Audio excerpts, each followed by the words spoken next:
ക്രിസ്തുവിൽ സ്നേഹമുള്ളവർ, ജെറൂസലേം ദൈവാലയത്തിൽ ഒത്തിരിയേറെ ആളുകൾ തിങ്ങിക്കൂടിയിട്ടുണ്ട്.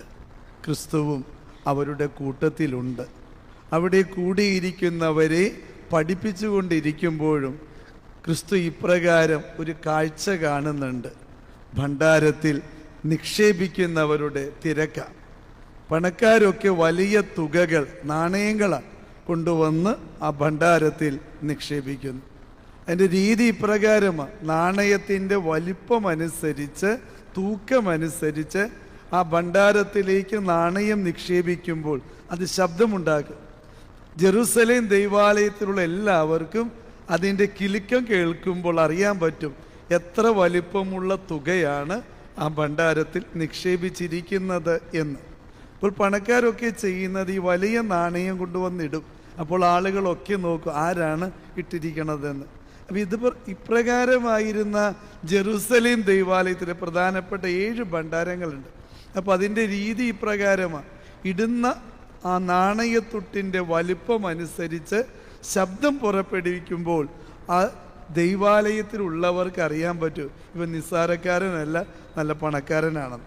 ഇങ്ങനെയുള്ളൊരു കോണ്ടെക്സ്റ്റിലാണ് ഒരു സാധു വിധവ ഒരു ചെറിയ 2 ചെമ്പ് തുട്ടുകൾ, നാണയത്ത് തേഞ്ഞ് തീർന്നു പോയ സാധനം, അതിട്ടാൽ ഒരു ഒച്ചയും കേൾക്കില്ല, ഒരു അനക്കവും ഉണ്ടാവില്ല. അങ്ങനെയുള്ള 2 ചെറിയ നാണയത്തുട്ടുകൾ ആ ഭണ്ഡാരത്തിൽ നിക്ഷേപിക്കുക. കർത്താവ് അതും കാണുന്നുണ്ട്. വചനത്തിൻ്റെ ആദ്യം പറയുന്നുണ്ട് അവൻ കണ്ണുകൾ ഉയർത്തി നോക്കി എന്നുള്ളതാണ്. എന്നിട്ട് ഇപ്രകാരം ഒരു കമൻറ്റ് പറയുന്നത്, ഈ സാധു സ്ത്രീ മറ്റെല്ലാവരെയും കൂടുതൽ നിക്ഷേപിച്ചിരിക്കുന്നു. എന്നിട്ട് അതിൻ്റെ കാരണം കൂടെ പറയുന്നത് ഇങ്ങനെയാണ്. മറ്റുള്ളവരൊക്കെ തങ്ങളുടെ സമൃദ്ധിയിൽ നിന്ന് മിച്ചമുള്ളതിൽ നിന്ന് കുറച്ച് ഇട്ടുകൊടുത്തേ, എന്നാൽ ഈ സാധു സ്ത്രീ ആകട്ടെ തനിക്ക് ആകെ ഉണ്ടായിരുന്നത് ഇത് മാത്രമാണ്, അത് മുഴുവനും അവൾ നിക്ഷേപിച്ചിരിക്കുന്നു എന്ന്. അപ്പോൾ ഇന്നത്തെ ഈ വചനം നമ്മോട് പങ്കുവയ്ക്കുന്ന കാര്യം എന്താ? നീ നൽകുന്നതിൻ്റെ വലിപ്പമല്ല, നിന്റെ കൊടുക്കുന്ന മനസ്സിൻ്റെ വലിപ്പമാണ് ഏറ്റവും പ്രധാനപ്പെട്ട കാര്യമെന്ന്. നമ്മളൊക്കെ പലതും, ഈ നാണയമോ അല്ലെങ്കിൽ തുകയോ സംഭാവന മാത്രമല്ല, പലതും നൽകുന്നവരാ. സ്നേഹമാകട്ടെ, കരുണയാകട്ടെ, പിന്നെ പലതും കൊടുക്കുന്നവരാ. പക്ഷെ കൊടുക്കുന്നതിൻ്റെ പിന്നിൽ സ്നേഹം എത്രത്തോളം ഉണ്ട് എന്നുള്ളതാണ്. ഉള്ളു നിറയെ, ചങ്ക് നിറയെ സ്നേഹമുണ്ടെങ്കിൽ എന്തോരം കൊടുത്താലും നമുക്ക് മതിയാകില്ല. ഇനിയും ഉണ്ടായിരുന്നെങ്കിൽ ഇനിയും കുറേ കൂടി കൊടുക്കാമായിരുന്നു എന്നുള്ളതാണ് സ്വാഭാവികമായിട്ടുള്ള കാര്യം. എന്തും വിറ്റുപിറക്കിയൊക്കെ നമ്മൾ പ്രിയപ്പെട്ടവരെ ചികിത്സിക്കുക. എന്തുകൊണ്ടാണ്? കാരണം അതിനേക്കാളൊക്കെ വലുതാ എൻ്റെ ഈ പ്രിയപ്പെട്ടവൻ എന്നുള്ള ചിന്ത തന്നെയാണ് അതിൻ്റെ പിന്നിലുള്ളത്. അപ്പോൾ എൻ്റെ പ്രിയപ്പെട്ടവർ, ഈ സാധു സ്ത്രീയുടെ പ്രത്യേകത എന്താ? അവൾ നൽകിയതിൻ്റെ പിന്നിൽ ഒത്തിരി വലിയ സ്നേഹമുണ്ടായിരുന്നു. അതാ. അപ്പോൾ നമ്മളൊക്കെ നൽകുമ്പോൾ ഒരു കാര്യം ഉറപ്പ് വരുത്തണം, നൽകുന്നതിൻ്റെ പിന്നിൽ എത്രത്തോളം ആഴമുള്ള സമർപ്പണത്തിൻ്റെ സ്നേഹമുണ്ട് എന്നുള്ള കാര്യമാണ് ഒന്നാമത്തെ കാര്യം.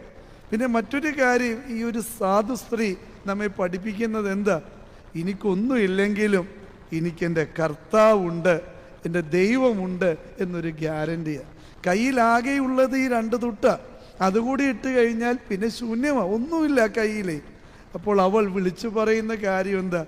എൻ്റെ കയ്യിൽ നാണയത്തുട്ടുകളെ ഇല്ലാതെയുള്ളൂ, ഇതൊക്കെ നൽകാൻ കഴിവുള്ള എൻ്റെ ദൈവം എൻ്റെ കൂടെയുണ്ട് എന്നൊരു വലിയ ഗ്യാരണ്ടിയാണ്.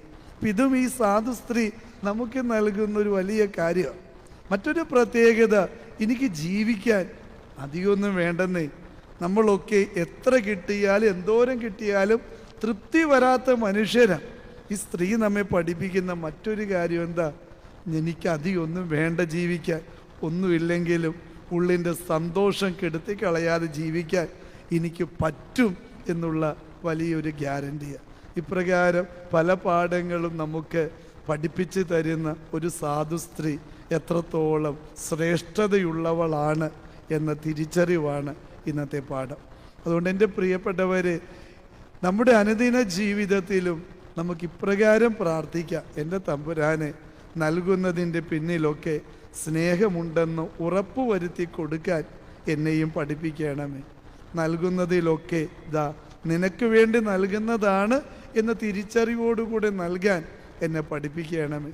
എൻ്റെ ഇല്ലായ്മയിലും നിന്നിൽ ആശ്രയിച്ച് ജീവിക്കാൻ എന്നെ പഠിപ്പിക്കണമേ എന്ന പ്രാർത്ഥനയോടെ കൃപയുടെ ഈ ബലി നമുക്കൊരുമിച്ച് അർപ്പിക്കാം.